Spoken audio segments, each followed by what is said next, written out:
फिर आपका जो मंसूबा है, आपका जो मुस्तकबिल का जो खाका है, वो खाका कभी पूरा नहीं हो सकता है। अब सबसे ज़रूरी काम ये है कि आपको ये जानना पड़ेगा कि आपके एमएलए का काम क्या है। मैं यहाँ पे कितने सारे लोग स्टूडेंट हैं, बता सकते हैं? हाथ उठा सकते हैं स्टूडेंट्स? अरे माशाल्लाह, बहुत सारे स्टूडेंट्स हैं। अच्छा, आप लोग कोई मुझे बता सकते हैं कि एमएलए का असल काम क्या है? बताइए, कौन बताएगा? एमएलए का असल काम क्या है, कौन बता सकते हैं?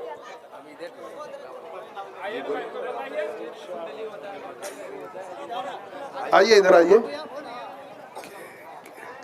बताइए क्या होता है एमएलए का काम? जी, एमएलए का जो फुल फॉर्म होता है, फुल फॉर्म नहीं, असेंबली, ठीक, असेंबली का जो उसका जितना भी कार्य करता है वही करते हैं एमएलए साहब करेंगे। क्या काम करेंगे?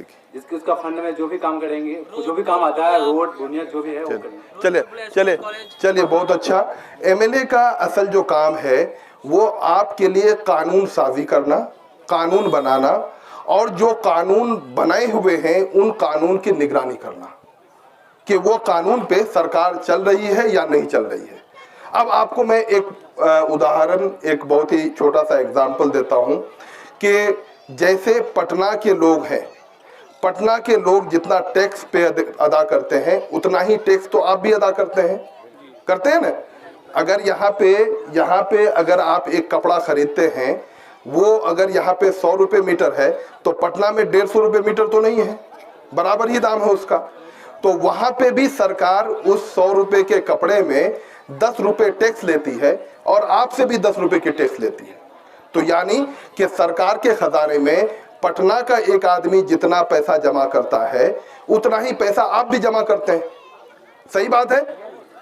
लेकिन पटना के बच्चों के लिए अच्छा स्कूल है, पटना के बच्चों के लिए, पटना के लोगों के लिए हॉस्पिटल है, पटना के लोगों के लिए अच्छी सड़कें हैं, लेकिन हमें यहाँ पे जिंदगी गुजारने के जो बुनियादी सहूलत है उससे भी हम महरूम हैं। अब इस महरूमी से लड़ने के लिए, इस महरूमी से निजात पाने के लिए आपको एक लंबी लड़ाई लड़नी पड़ेगी। आपने अख्तरुल ईमान साहब को एमएलए बनाकर कोई अलाउद्दीन का चिराग नहीं थमाया है। आप, मैं अगर बात बुरी लगे तो मैं माजरत चाहता हूँ कि रातों रात आपकी तकदीर बदल जाएगी, नहीं, बल्कि आपने अख्तरुल ईमान साहब को जिताकर आपने अपना कमांडर इन चीफ चुना है और उस कमांडर से आपको ये काम लेना है कि तुम जाओ असेंबली में हमारे लिए लड़ाई लड़ो और जब जब तुमको खून की जरूरत पड़ेगी तो हम रोड पे तुम्हारे लिए खड़े रहेंगे। अगर आप ये वादा करते हैं कि हम अपने कमांडर के पीछे रहेंगे तो इंशाअल्लाह हमें पूरी उम्मीद है कि आपका जो हक है, जो कि इन बड़े बड़े शहरों के लोगों ने, पूंजीपतियों ने दबा करके रखा है, उस हक को हासिल करना आपके लिए और हमारे लिए आसान होगा। वर नहीं तो याद रखिए कि आमतौर पे जो एमएलए का इधर का जो हमारा चलन है कि वो आते हैं, दावत करते हैं, आप दावत खाते हैं, तमाम इलाकों में जो है घूम घूम करके दावत खाते हैं और आप समझते हैं कि एमएलए का यही काम है कि एमएलए हमारा घर आया और ये बहुत अच्छा एमएलए है, घर आया बहुत अच्छा एमएलए है, हमारी बेटी की शादी में आया बहुत अच्छा एमएलए है।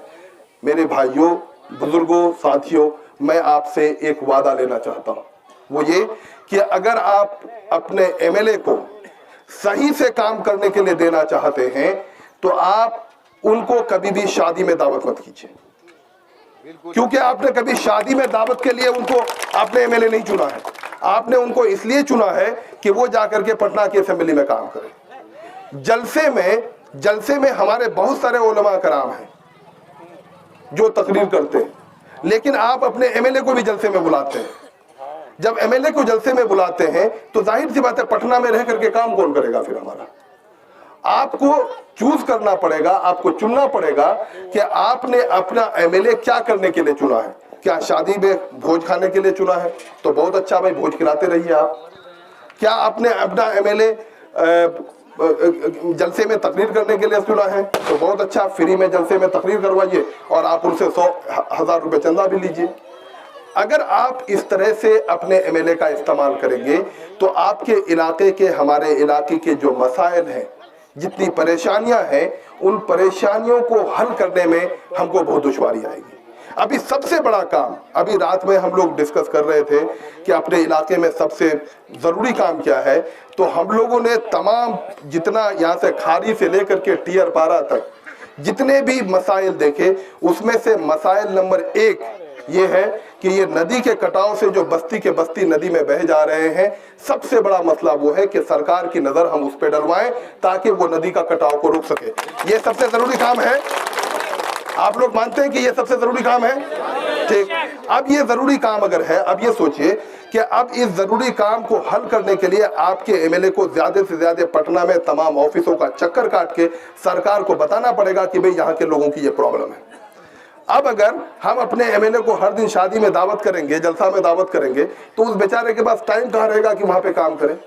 तो अब हमको अपने एमएलए को ये बताना पड़ेगा कि साहब आप यहाँ पे, हमने गली गली घूमने के लिए आपको एमएलए नहीं बनाया है, आपको एमएलए इसलिए बनाया है, जैसे अभी वो नौजवान कह रहे थे कि मेंबर ऑफ लेजिस्लेटिव असेंबली, कानून साज जो असेंबली है उसका रुकन हमने चुना है।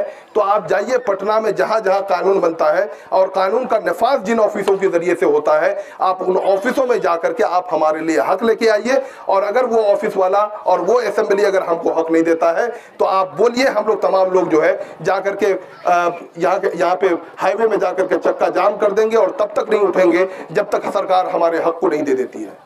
आपको याद होगा कि पिछले दिनों जब अलीगढ़ मुस्लिम यूनिवर्सिटी अलीगढ़ के लिए सरकार ज़मीन नहीं दे रही थी, अख्तरुल ईमान साहब असेंबली में लड़ाई लड़ रहे थे और जब सरकार बात नहीं मानी तो पूरे इलाके से लगभग 1-1.5 लाख लोगों को लेकर जाकर के किशनगंज के रेलवे स्टेशन में बैठे, चक्का जाम किया और 24 घंटे के अंदर सरकार को मजबूर होना पड़ा और अलीगढ़ मुस्लिम यूनिवर्सिटी अलीगढ़ के लिए 250 एकड़ ज़मीन देनी पड़ी। तो मेरे भाइयों, मैं आपसे ये कहना चाहता हूँ कि आपको अपनी ताकत का अंदाज़ा होना बहुत ज़रूरी है, आपको अपनी सलाहियतों का अंदाज़ा होना बहुत ज़रूरी है। जब तक इंसान को अपनी सलाहियत का अंदाज़ा नहीं होता है, दूसरे लोग उसको बेवकूफ़ बनाते हैं। आपको पता है कि एक छोटी सी कहानी मैं सुनाता हूँ और वो कहानी सुना करके मैं अपनी बात ख़त्म करूँगा। वो ये कि जंगल में एक शेर के छोटे छोटे बच्चे थे, है ना, छोटे छोटे शेर के बच्चे थे। और वो बच्चे जब बाहर निकले तो बकरे उनको मारने लगे, ये सोच के कि ये शेर के बच्चे जब बड़े हो जाते हैं तो ये हमें खाते हैं, तो चलो ये छोटा छोटा है, अभी से इसको मारना शुरू करो। और शेर का बच्चा लौलहान होकर के जब घर पहुंचा देखा कि शेर, अरे तुम तो कल के शहजादे हो, कल के जंगल का बादशाह हो और तुम्हारी ये हालत कर दी है। तो उन्होंने कहा कि भाई हम तो बाहर जाते हैं घूमने के लिए, बकरे की बड़ी बड़ी सींगें हैं, हमारी भी तो सींगें नहीं है, इसलिए जो है हमको मार देता है वो लोग। तो शेर ने कुछ नहीं किया, बोला कि ठीक है आज तुम जाओ, और बुलाया चुपके से और उसको कहा कि कान में कुछ धीरे से कहा। और जब फिर आज शेर का बच्चा जब बाहर गया तो बकरों ने सोचा कि चलो आज फिर मारते हैं इनको, ये बड़े होकर के हमें खा लेते हैं। और जो ही बकरों की पूरी झुंड उस शेर के अकेले बच्चे को मारने के लिए करीब पहुंचा, शेर का बच्चा जोर से चिंगारा, पंजा जमीन पे मारा और मिट्टी को उखोड़ के पीछे फेंका और तमाम बकरे जो है दूर से डर से भाग गए। ये तब हो पाया जब उस शेर के बच्चे को अपने अंदर का फन पता चला कि मेरे अंदर में क्या हुनर है। जब तक उसको अपना हुनर का पता